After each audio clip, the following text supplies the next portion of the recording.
I think I left y'all off. I was had been in the recovery center, the treatment center, and I had gone through episode where, I thought I was going to escape and get out of there, but when I got to the point where I thought I was going to leave, the fear hit me so hard that I could not overcome, and I had to get back to where I was in that room before anybody acknowledged that I was trying to get out of there. And nobody was really looking. I was not any, exposed. To a point where, or locked up to a point where I was not being able to get out there if I wanted to. So, fear struck me like, just so hard that I'm glad and I'm very grateful that I was able to go not out but in, stay in, and to keep that everyday program working. And I get into the situation where now, back in I've got about 3 to 4 weeks in this program. It's a 28-day program, and we're trying to. The main purpose of, after I see what was happening to me now that I didn't then, is to make some proposal or to understand or come to some decision that I'm powerless over alcohol, I'm powerless over drugs. And to give you that illustration, what it means is that if I have one drink, or if I put a drug or a mood-altering chemical in my system, there was not a way that I could overcome taking another one, and then another one, and then another one. And then all of a sudden, there I am. I'm in a stage of blackout, and I'm no return to, hopefully I come to somewhere I didn't get, have a wreck or kill someone else or do something to myself. And, I was able to, I would come to somewhere and be in remorse and guilt and all this stuff, and just kind of, and there again, beat myself up again. So now that's been going on for years. Now I'm in a place, a recovery unit, recovery center, and they're going to try to get me to a point where, I'm ready to give this up. How do I do this? What goes on in my mind, and what's going on in my heart to think that this is going to work? Because I did illustrate that I was trying to escape there, but the fear drove me back in there. And now I'm working this one day at a time, 28 days, recovery center, to see how this is all going to come down. I have no clue. I am in panic mode. I do not know what is going to happen. All I know that by the time I got 4 to 5 days off of alcohol and drugs, and they were out of my system pertaining to what I was used to, I was totally in disarray. I was more insane at this point than probably I ever been. I was more humbled at this point than I had ever been, and I was ready, supposedly, to somehow listen and try to get this stuff going in my system, in my brain, in my way of life, that it was going to, it was going to help me. I didn't know this. I didn't have a clue this was going to work, what I'm saying, when it comes bound down to it. But what I did is I went to those they had little deals. We all were together. It was so many of us in that place together, all walks of life, but had the same problems in life, same situations. And anyway, we would have little meetings and we would discuss back and forth a little bit about what was going on in our life. First time ever I'd ever even experienced something like that.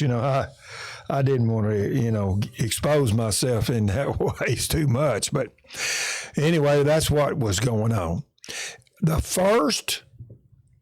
first whole realization of my life that could be changed is to go one day without a drink or a drug, any mood-altering chemicals. To live that day and be somewhat trying to apply life to get back into my system, that I would be able to eventually walk out of that place and be able to adapt to a daily reprieve or a daily way of living out in the real world.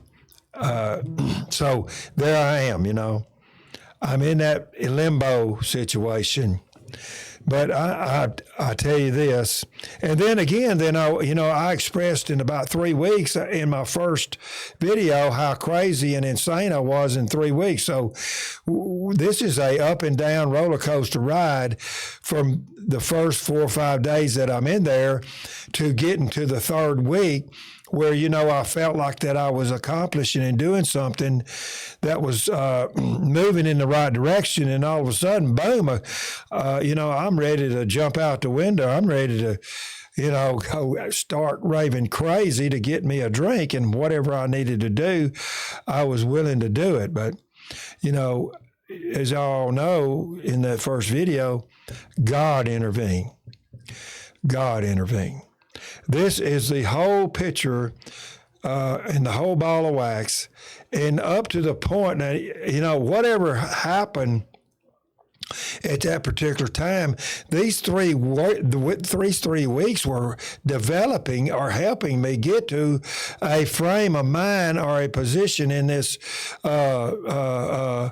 God, just overwhelming with me that I roll it all back and see what's happening, that it was a point of contact that happened that broke the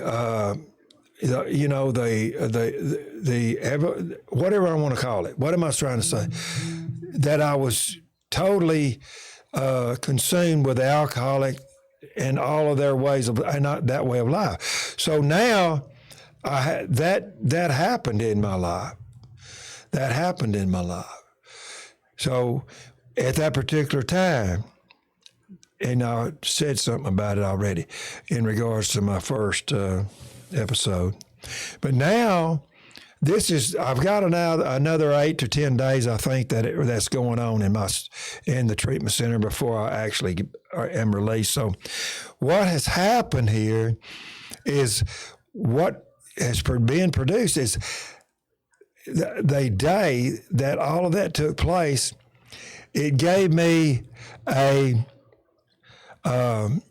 hope that one day at a time that I could live life without a drink, without a drug, without any mood-altering chemicals, and be a person that could be back into a daily way of life. And that's what this 8 to 10 days were helping me do. And all this time, in other words, I was trying to, I had to make up some decision, some deep down way that I could not drink or could not drug. And I'm really hounding on this because it really is the difference in my sobriety today that I have. I had to come to some type of conclusion that I would not be able to, no matter what, if my ass fell off, I would not be able to take a drink or drug because it would set the compulsion off that I would have to go through that whole scenario again and wind up hopefully, with a hangover and all the other stuff that was going on when I got involved in that stuff. So here I am. That is the conclusion that I've come up with. That is